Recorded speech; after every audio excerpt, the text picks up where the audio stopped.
regular CRTPA meeting to order on June 18th at 1:32 p.m. We'll start with the agenda modifications. Are there any agenda modifications? Yes, we need a roll call first, though. Okay, roll call. Roll call. Uh-oh, she's running.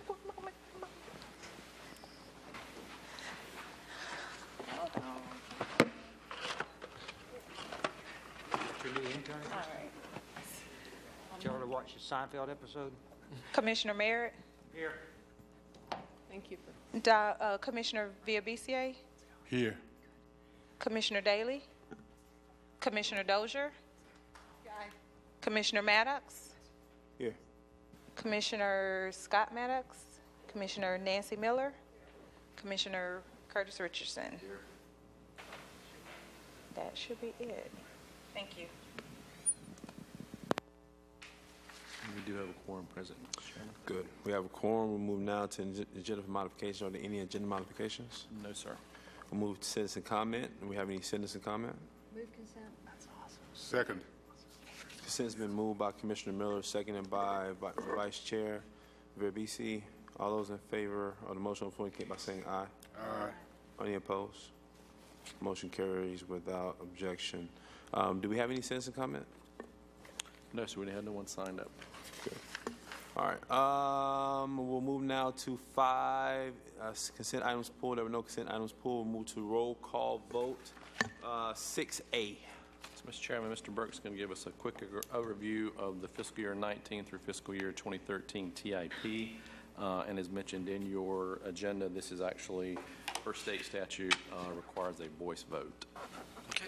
Good afternoon, members. As you recall, at your October 17th CRTPA retreat last year, the FDOT went over the draft fiscal year 2019 to 2023 work program. The CRTPA TIP reflects those projects within the 4-county area that are included in the work program, and we are seeking, as was noted earlier, your approval of the document. Motion to approve. Motion to approve been moved by Commissioner Merritt. Is there a second? Second. Seconded by Commissioner Miller. We're moving now to a roll call vote. Commissioner Merritt, Aye. Commissioner Villabisier, Aye.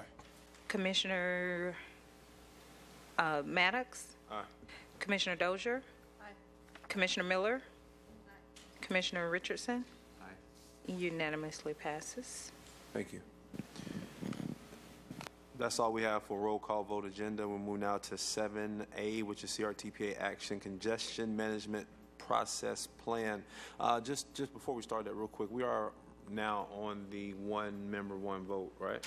No, sir, we still have to go through the process of updating their local agreement.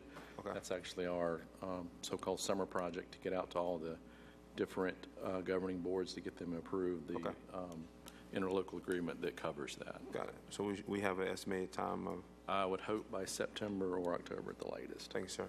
7A. Mr. Chairman, about a year or so ago, we embarked on an update of our congestion management plan. The last plan that was adopted back in 2013 or 14 was primarily a policy-based plan that dealt more with policy implementation to try to address some of the congestion problems and safety problems throughout our 4-county area. And looking at that, we wanted to transition the plan to more of a project-based approach so we could actually identify specific projects and then prioritize those through our annual process to get funding from DOT to improve some of our more congested areas. So over that past year, we've been working with Reynolds Smith and Hill, and today Steve Coate, who's a senior planner with RS&H, is going to give you an update. And today's item is not an action item. We'll actually be looking for final approval of a prioritized list at your September meeting. Steve, with that. Before we do that, real quick, would the board have any objection to, in the future, changing the agenda a bit to, never mind. I'm sorry, go ahead. 7A. Thank you, Greg. Good afternoon, y'all. Do want to give you a quick update on the Congestion Management Plan, or the CMP update. The plan is required federally for MPOs with over 200,000 population, and the main goal is to evaluate congestion, as in the name, and it looks at both recurring and non-recurring congestion on critical corridors, and we'll talk a little bit more about those corridors. The tools and strategies basically looked at for the CMP update, which is a update completed every five years. Main focus is to reduce peak hour travel. It also looks to improve connectivity between employment centers and areas with concentrations of transportation disadvantaged, support access to jobs, reduce congestion, and it's a project-based plan to actually look at very specific project types of improvements that can be put into the program and implemented. The approach and the goals and objectives used for the CMP really mirror and are framed off of the RMP goals. So the goals we are using are based off of those as its framework. Just quickly, congestion, as we've talked about, travel time. It looks at a full range of options to really work to reduce congestion. It's got a level of service goal of a level of service E. Also looks at safety aspects also. So it's not just congestion itself, but safety areas that might also cause congestion. To look at alternative access, land use types of interactions could possibly help also, and multimodal options. So it's a full realm of activities. The network that it's based off of is the functional classification for the MPO. It's mainly arterials and collectors. The data sources, or the two main data types, are those looking at safety and also at congestion. And the sources are many. We've looked and have pulled in sources that include fires from the Florida Integrated Report Exchange System, state and local government data, and then also a federal data set, the National Performance Management Research Data Set. So on to the projects, the draft project list we have come up with. We'll first start looking at areas that have experienced fatalities, and we'll go through these county by county. And the table here is broken up into three pieces: the location, the project or strategy we recommend, and then the supporting data for that actual project. So first is Spring Hill Road near Bice Road. Two fatalities and 7 other lane departures. So we recommend guardrail of a mile length, approximately 3.3 miles south of Capitol Circle, to address that safety issue. The second project, Tennessee Street from Monroe to Capitol Circle. These have been primarily non-motorized types of fatalities, 9 total, 3 scooter, some bike ped. So the recommendations here are to look at an exclusive bike scooter accommodation west of Ocala, and then also work on bicycle pedestrian driver education. The next 3 projects, first one being Crawfordville Highway at Shelfer Road. The pedestrian fatalities here have happened at night, so we recommend a lighting study for this area to make sure that the lighting out there is adequate, so pedestrian crossings are well lit, and vehicles oncoming will not miss folks. And that's true also with Pensacola Street, next project down. Also recommend a lighting study with coordination with Star Metro on transit stop locations, and then also bike ped driver education. Finally here on this page, Woodville Highway, also a lighting studies recommended because of fatalities. Moving on to Gadsden County, also talking fatalities, four fatalities on US 90, State Route 10, west of the Leon County line. These fatalities were due to lane departure near the curve. So the recommendation here is to actually implement rumble striping and increase signage in that area, and then also look at the feasibility of adding an inside shoulder to help make that curve more safe. Wakulla County, Spring Creek Highway at MLK. Increased signage there is recommended due to the three fatalities that we have identified. Did you guys work with the CTST teams on these two, community traffic safety team?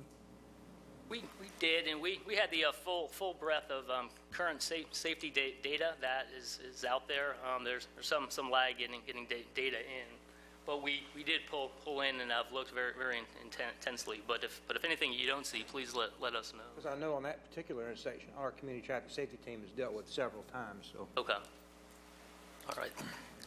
For that. Okay.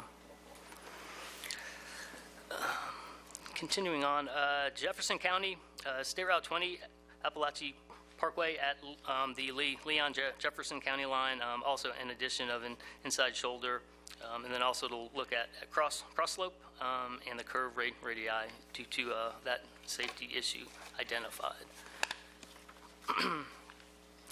Next slide, we're going to look at intersection and segment crashes. These are not as severe as the fatalities, but still are some zones to be aware of. So starting first in Leon County at Calhoun Street, Thomasville Road, Tennessee Street, due to multiple side swipes and angled crashes near intersections and then high speeds of travel, we recommend to evaluate the intersection of Calhoun and Brevard for further need of some type of a traffic control device, a flashing light or such.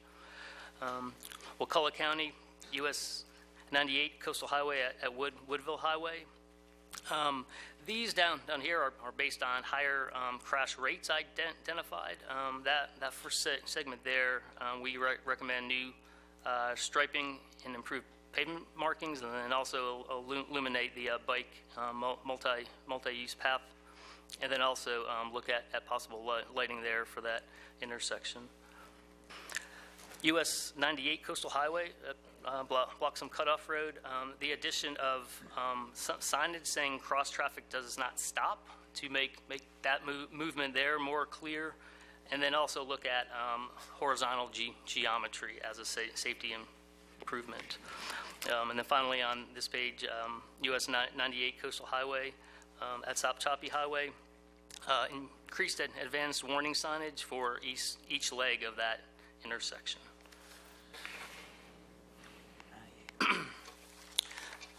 So moving on to the segments, now we're going to focus in on the congestion-related projects. I'm going to be talking about here, and this third column is using what's called a buffer time index. You'll see a BTI up there, and that's it's a factor which is used to say how much extra time you would need to plan for a given trip. So for example, if a trip takes 10 minutes and it's got a BTI of 2, then you it'd be best to plan and have 20 minutes allotted for that trip, just so it's a factor used to allow a buffer just because of the unreliability of traveling on that given piece of roadway.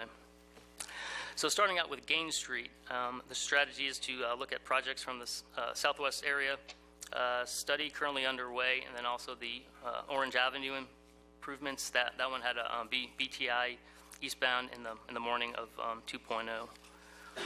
Benton Road, recommend there origin destination study to evaluate additional access points for Benton Hills, and that one had a westbound PM peak factor of 2.7.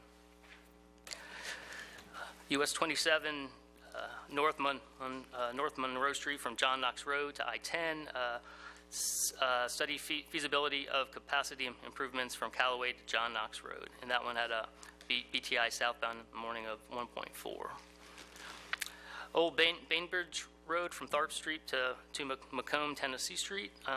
Because of the designated canopy road there, there's limited types of improvements, but we do recommend looking at land use coordination with any type of improvement that happens there, possibly some type of access management that could be implemented there to help that choke point. Moving on to Thomasville Road from Cary Forest to Capitol Circle. Thomasville Road planning study and interchange improvements are recommended there, and those BTIs range approximately 1.4 in both the southbound morning and then in the northbound PM peak.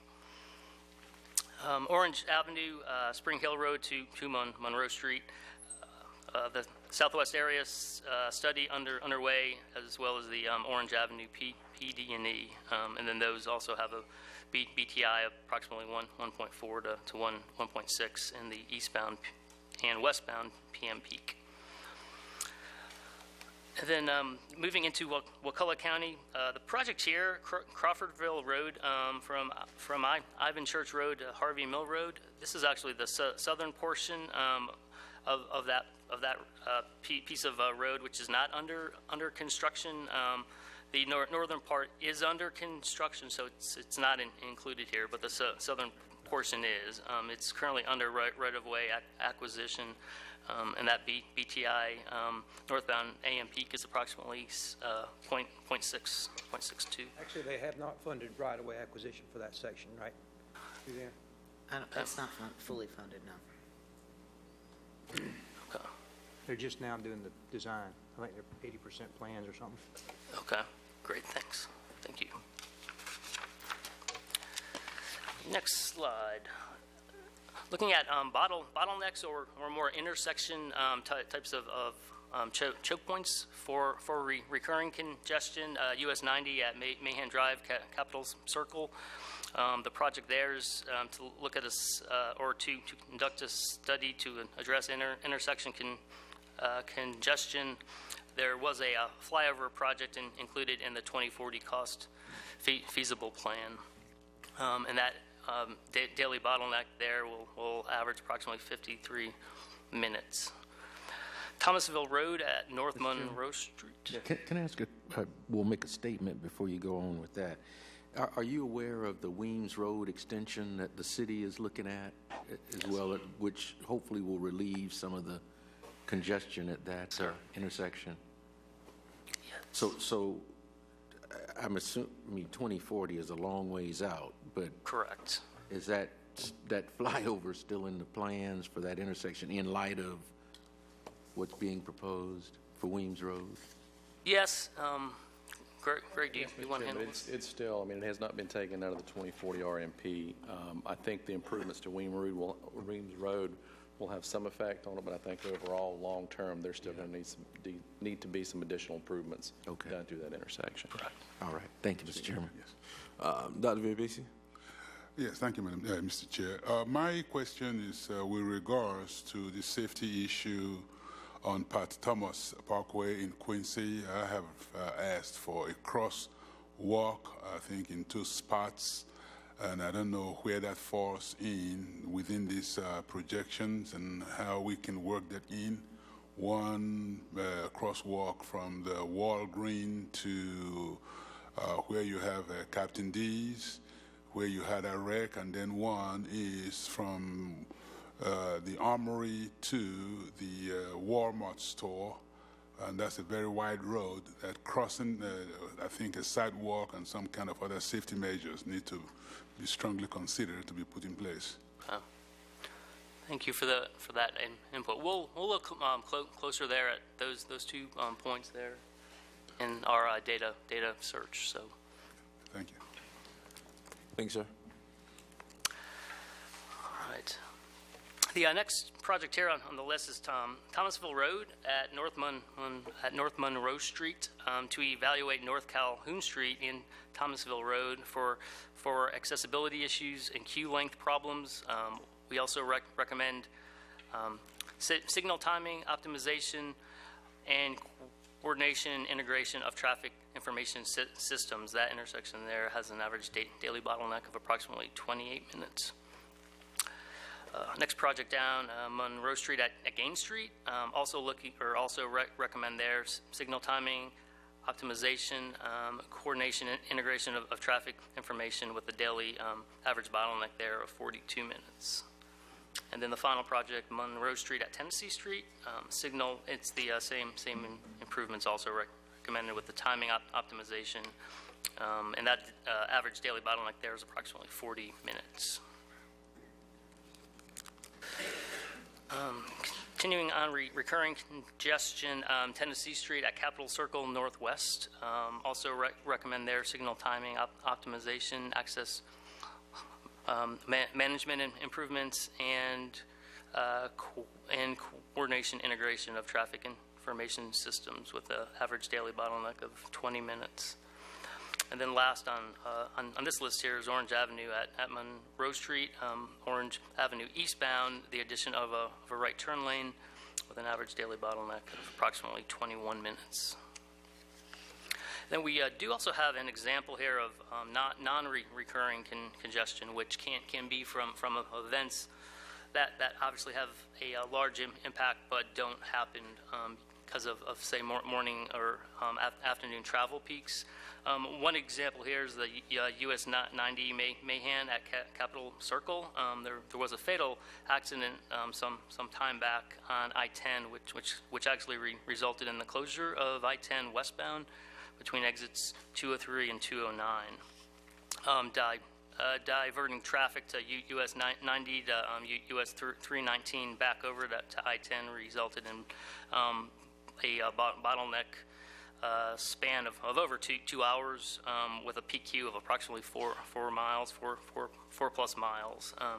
So this strategy there is to continue coordination and integration of the traffic systems, just to make sure that if these types of events happen, that word is able to get out quickly to the traveling public so that they can be aware of any detour routes and trying to improve while any crashes or any incidents are ongoing. The next few slides here are maps showing the projects. These are color-coded with the red lines and circles showing the fatality locations, either intersections or segments. Blue showing crashes, not fatalities, and then green showing congestion locations. Once again, intersection or segments. So the first map here is Gadsden County projects. You can see the US 90 State Route 10 project identified. The next map showing Wakulla County here. You can see the Crawfordville Road project identified. And of course, the other projects we've talked about. Next map showing Jefferson and Leon counties, showing those locations of segments and intersections as well.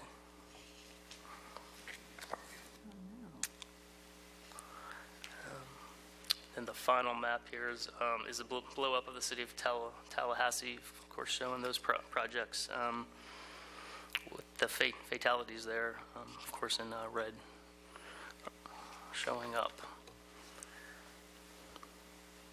Okay. So as far as next steps, we plan to... 1 second. Yes, sir. Commissioner BC. Thank you, Mr. Chair. This is something that I've also mentioned before. I don't know if there are fatality studies that you may have or you may need. This is the safety issue at the intersection of State Road 12 and County Road 161, Point Milligan, right there by Ivy Funeral Home. That is a very, very, even personally, I just had a close call myself. So I don't know how and what we need to do with that. What I have done is put a flashing, a caution light way down Point Milligan, County Road 161, but that some kind of lighting need to be placed on that intersection, especially on State Road 12, which is the Havana Highway, and the intersection of Point Milligan, which is County Road 161. All right, we'll take a look, sir, at Appreciate that intersection too. Yes, sir. Commissioner Richardson. Yeah, and I think I have raised this issue before, but if I haven't, Orange Avenue, west of Spring Hill Road, and I know that area is being looked at for road widening at some point in the near future, but currently there's a pedestrian safety issue there. There is no sidewalk.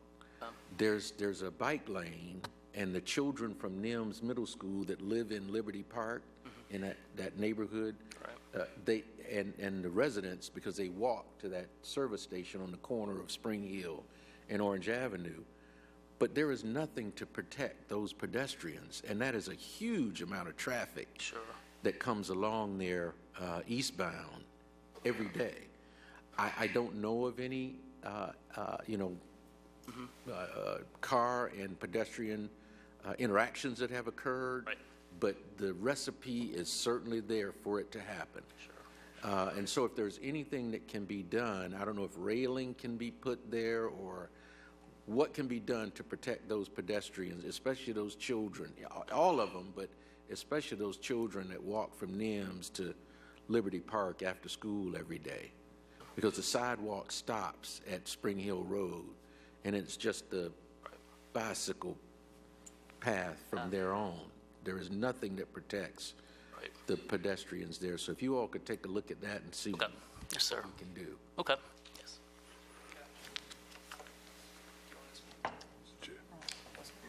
Okay.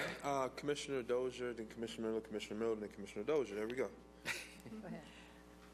I'm going to toss it over to you. Thank you. Thank you, Mr. Chair. This is great. Thank you very much. You're welcome. Just two quick questions. On the signal optimization, that is something that you would coordinate with the city, obviously, Correct. for changing Traffic the management system. Yeah, so this is a typical approach to doing the study and then to working with the city and implementing those changes. Yes, okay. yes. Just wanted to make sure. And the other issue that came up, and not to jump ahead of you, Greg, but I actually asked you a question about 7th Avenue and Lee Avenue last week, and since you're talking about Benton Hills and different access points, I thought I would bring this up at this time, even though I know that you were still researching the subject. I had someone bring up this intersection. It has a stop sign on Lee Avenue, only 1 block from Centerville, Magnolia, where the hospital is, and seemed like there was a lot of anecdotal evidence for traffic accidents at this place. People are picking up speed as they come down 7th Avenue. The reason why it occurred to me in your list here is looking for additional access points to Benton Hills. We may need to look also at those places where people are already trying to get around the congestion on Benton Road, and issues that are already taking place where there isn't a caution light or something else. I'm sure that you all would say the proximity for a traffic light is too close to Magnolia and 7th. But am I on the right track here, Greg, in thinking about Yes, ma'am. assessing other problem areas? Right. That one in particular would not have shown up on this because, as Steve mentioned early on, we were looking more at the collector and arterial roads. And the same goes for Commissioner Richardson and Dr. VBC's comments. Everything that this is based on actual crash histories, not the potential for crashes. That's not to say that we can't go back and look at some of these issues, but that's why those did not necessarily pop up on this list because either there weren't significant crashes, or in that case, there weren't very many. I don't think there were any serious injury crashes. They were mostly side swipes and things like that. Again, not that we can't come back and address them, but those typically would not show up. as part of this type of review. And thank you, Ray. I understand why it wouldn't show up as this part of the review. I just use that as an example to say if we looked at alternatives into Benton, for example, because of one of the areas that you did review, Right. there may be other areas that we need a more in-depth study because they may be having problems currently, and we don't want to put more traffic into those areas trying to alleviate one problem, and that's my only caution. So I'll leave it to you. I know you said you were going to talk with the city about this, and just wanted to see if I was on the right track. Thank you. Thank you. Commissioner Miller. Thank you. Well, first of all, I want to ditto the comments that Commissioner Dozier made because, you know, a lot of times it would be really important to identify these areas of danger before we have to have a fatality. And when it is maybe at that point based on anecdotal evidence, but the fact is that people are looking for alternative routes to avoid these places already, and we're talking about 2040. So eventually we're going to have to deal with these things, and to get farther ahead of it then we can't wait until there's an accident or a fatality. Or, I mean, with Lee Avenue, it's going to be some kid that's playing in the street that suffers. And so I'm just not comfortable completely with that approach. I don't know how to, you can't do a completely data-driven decision that way, but it's certainly important to consider. I wanted to take us back in time, though, just briefly to the situation between Ocala Road and Tennessee Street. We've talked about that a great deal 5 or 6 years ago because that area is 6 lanes instead of 4, and we talked about a right turn only and all that. And you had mentioned earlier in your conversation that this would include potentially multimodal types of approaches. I've always thought that you should really, I would not ever tell a parent of any student at FSU or a student themselves to get on a bike and go down Tennessee Street at that point. I don't think you can make it safe enough. And so that means you have to look around for other ways to move people around, especially students. If you took Call Street, and Call Street is a nice wide road that has room to put more bicycle traffic and pedestrian too. So if you could actually get people out of their cars, off of Tennessee Street from in that vicinity, and consider stressing or putting in a really solid bikeway down Call, I think that would help that area considerably and also present a much safer situation. Thank you. Any other comments? How much more you got? We just have one slide here, the final slide. All right. Next steps to review and refine this draft list. Appreciate the comments and input today. We'll come back also. We'll look at project costs and identify both benefits and then also costs for the projects. Prioritize and finalize the project list, and then complete the report. Estimated time around September of this year. So. Thank you, sir. All right. Thanks. Appreciate it. I have no commissioner cards up. Mr. Chairman, if I could real quick, just Please. to go back and make a comment on Commissioner Miller's comments. That is actually something we're looking at as part of the Bike Ped Master Plan update, is in a case of Tennessee Street, some type of alternative corridor to not encourage folks to ride a bicycle on Tennessee Street. So that is something we're taking into account as part of the Bike Ped Master Plan update. Commissioner Miller? I'm sorry. Can I on point? Yes. I think before you came, we had a big hoopla about what to do with that section of road, and basically it's just the regular 4-lane road restriped to be 6 lanes, no widening, no nothing. And so adding a bike, putting a bike on there, it's sometimes you want to just kind of pull your elbows in when you drive down there anyway. So I think that another option needs to be put on the table. Thank you, ma'am. I have no more conversation or comment, no cards up for 7A. We'll move now to 7B. Yes, Mr. Chairman, our CRTPA attorney contract is just expired. In your packet, we had put a draft contract. I need to make a clarification. In the cover memo, it says 3 years with 2 one-year extensions, which is typically how I'm actually used to doing contracts. The contract reads, I believe, 2 years with 3 one-year extensions. One one-year extension, sorry. So I would recommend that if we're going to do this, to do a 3-year contract with 2 one-year extensions. So moved. Second. Motion been made by Commissioner Merritt to move the agenda item for the attorney's contract as specified by the executive director. That would be 3 years with 2 year with Two one-year renewals. with 2 one-year renewals. This has been seconded by Vice Chair Viabisi. All those in favor of the motion on the floor indicate by saying aye. Aye. Any opposed? Motion carries our objection. We move now to 7C. Job. Oh, I'm sorry. Yes, Mr. Chairman. Back in early 2017, this board made a decision to transfer the administration of the local coordinating boards for Gadsden, Jefferson, and Wakulla to the RPC. At the time, we had contemplated CRTPA staff managing the Leon County, but with the departure of Ms. Rowland late last year, and then our part-time person who was going to do that for us earlier this year, I'd like to recommend that we actually have the ARPC manage the Leon County TD Board as well, and then we would serve as an oversight, in an oversight capacity for Motion to that. approve. Motion to approve made by Commissioner Merritt, seconded by Commissioner Miller.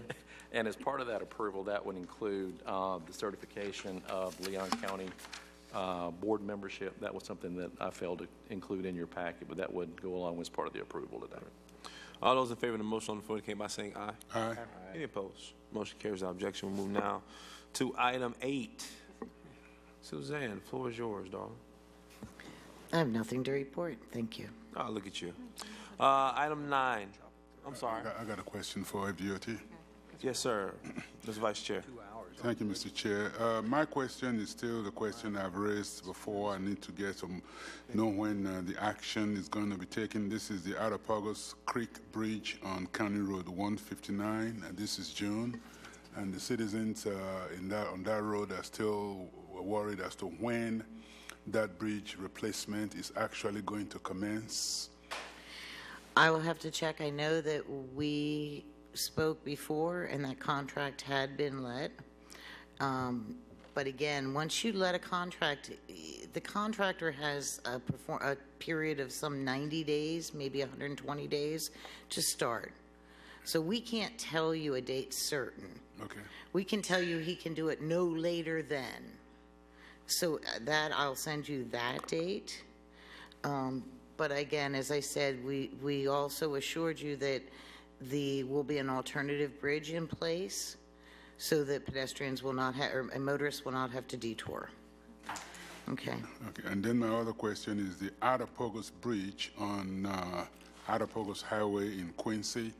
There were some deficiencies that were brought before Public Works, and it just happened that the day that those deficiencies were corrected, I personally volunteered with Public Works, so I actually got in the dirt with them, and that bridge actually needs to be strongly considered for replacement because there are a lot of cracks on the side that we have to cement and patch, and even though we also cleared the waterway, those spaces between the bridges that we took the dirt out and cleared for the water to flow through, there are some cracks that we have to cement, and I think FDOT need to really strongly consider looking at replacing or repairing, complete repair of the Ottapagos Bridge on Ottapagos Highway in Quincy, right not far from BASF. Yes, sir. I made a note, and let me get back to you. I'll email you, and I'll copy you on that as well. Thank you. Thank you, Mr. Chair. Thank you. Move now to 9, Executive Director Report. Yes, Mr. Chairman, just briefly, you had all asked us to work with the department and the owners of the Parkway Shopping Center on some issues related to the upcoming changes to the intersection. We met with representatives from the shopping center as well as DOT and Leon County staff about 2 weeks ago to kind of lay out where we move forward from here. We have another meeting scheduled for later this month. The shopping center is going to look at potential changes to their circulation to try to improve that particular situation. as well as we're going to have some representatives from the department there to look at some potential changes to the actual access road itself that may facilitate some of those improvements to ingress and egress, to the shopping center. Commissioner Miller. I think that, I think it was Commissioner Merritt that actually proposed bringing the traffic combining the traffic. Without a map, it's impossible to do something like this. The frontage road is currently the way you get to make a right turn onto Magnolia. And having that lane of the road move over and basically become that frontage road, marrying those two into one. So then you could still turn off of Appalachia Parkway. One of the problems is, after the meeting, I went over there and looked all over the place, and honestly, one of the problems is that you have to get on the right turn lane so far ahead of time that you don't really, and then you get up to the intersection. It's a long way. Y'all ought to go over there and try it. And you don't see it, you don't think about it, it's not intuitive, because that's kind of an unusual situation to have to get on a turn lane that far ahead of time. So I hope you all consider that, because it really looked like a feasible way to handle some of I know you've got grade changes there that you'd have to deal with, but I'm sure that you have those somewhere else in the state of Florida. So if you at least look at that, we really, I feel, have to get people off of Appalachia Parkway into a right turn situation before they get up to the intersection. So, closing off the access to some of the suggestions we heard last time about closing off access to the shopping center, and they can't get out that way. That shopping center is difficult to get out of anyway. So, thanks. Thank you, Commissioner Miller. Mr. Executive, you got something? That's all I have. So, all right. So before we move on, Ms. Blackshear is here. She finally came back to visit us. Thank you. She's going to give us an update on the UPWP process. If you can either come sit at the table, or you can give us an update up there. At the lecture. Come on up. Sorry, I can't even get the chair open. All right. Well, thank you all for unofficially inviting me back. But I hope you're all doing well. So I just wanted to come briefly today to give you all an update on our UPWP process, and just to kind of fill you on, I guess, on some of the things that went through for this process, and then maybe some ways, sort of brainstorming high level, how we can move forward. So as starting from good things always first, so the UPWP for 2018/19, 19/20 has been approved. So hooray for that. All funding levels that were requested were approved. That was signed. The initial authorization amount has been approved in FEMA, so you guys can begin work on July 1 to get started doing awesome things. So we're really excited about that. The one thing, well, there's a few things that we wanted to sort of bring up from the federal highway perspective. And I apologize for chewing candy before getting up here, but just making sure that in general throughout the process that it is a timely process. I know we had some challenges this year, and not just the CRTPA, it was other of our MPOs as well. Making sure that all the deadlines are met as far as the different stages along throughout the process, because if they're not met, it's sort of a chain effect. There are multiple people that are involved in the approval process, and so there can be kinks in the process that maybe cause delays or different issues as we go through that. So just the importance of adhering to different deadlines. And like I said, it's not just you all, so I'm not picking on you, but making sure that that message is received loud and clear.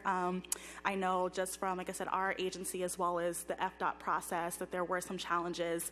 And like I said, we can discuss that offline, but did want to take the opportunity, one, to say, good thing that we got it approved through hell and high water, but we're here. And But also, if there's any questions or anything that we need to do moving forward as far as making sure that we adhere to these different deadlines, Federal Highway is always available. We're here to make sure that we can provide any assistance, any technicalities. If there's questions about how that process works, we're here to provide that sort of technical assistance. So happy to do that. Are there any questions about that? Any questions? Thank you. Thank you. Thanks. Thank you, Ms. Danielle. Thank you for giving us an update. In more than one way, too. Thank you. Suzanne, you got something for us? I do. I wanted to respond to Dr. Vigabisi. I thought this was accurate, but I didn't want to say it until I confirmed. That Attapulgis, County Road 159 over Attapulgis Creek Bridge, that is on design this year, right-of-way, and the CRTPA actually contributed some of the funding towards the mitigation we needed, additional monies. The construction is programmed for $4.5 million, and the environmental is also programmed for that mitigation, which is, again, some of the SU funds from the CRTPA were part of that mitigation money there. So that bridge replacement will move forward. Okay, could you please email that, send that particular record, email to me, please, so I can respond to the students, to the citizens more correctly when I give them, when they ask me those questions? That'll be fun. I will send that to you, as well as, again, the confirmation that there will not be a detour. We will be putting a temporary bridge structure in place while we are replacing that bridge. Yeah, thank you very much. You're very welcome, sir. A lot of people, including me, we subscribe to what Ronald Reagan once says, trust but verify. So Correct. And we too recognize that that is a need. There's a unsafe condition there. So again, you're seeing all phases of funding in 1 year. That's a critical move forward. Thank you. Thank you. Anything else from members? Chairman, Yes, sir. this is a regional board, and this incident I'm going to talk about is going to happen before our next meeting. My youngest daughter is going to get her driver's license August 10th. So, Bill, watch out. Yes, sir. Let the record show. Roads will be dangerous. Mr. Chair. Yes. Thank you. My comment would be with regards to the meeting days of the week, because if we recall, this board used to meet on Mondays. And I arranged with TCC so my classes on Mondays can accommodate being at the meeting. And then we switched to a Tuesday, and it took a while for me to get TCC to adjust my classes to accommodate a Tuesday meeting. Now it looks like, I don't know if we're going back to a Monday or we flip-flopping Monday and Tuesday. I need to know exactly what day of the week this meeting is going to be so that I can arrange with TCC as to when to schedule my classes, because it takes a while for them to adjust a teacher's schedule for situations like this. So that is something that I am really concerned with. Thank you, Mr. Chair. And Dr. V, our meetings are normally going to be scheduled on Tuesdays. I believe there was a conflict this time with the Association of Counties, or there was a conflict or something tomorrow, the Association of Counties Conference. But no, in our bylaws, our dates are set for Tuesdays. Okay. That's fine. I just wanted to know. Yes, sir. Well, and you're going to have several new members on here in November, so you might have to take that up with them. Yes, ma'am. Just to give a quick report, the MPOAC meeting was last week? 2 weeks ago. 2 weeks ago. Great meeting. We handled a little bit of business, but not a lot.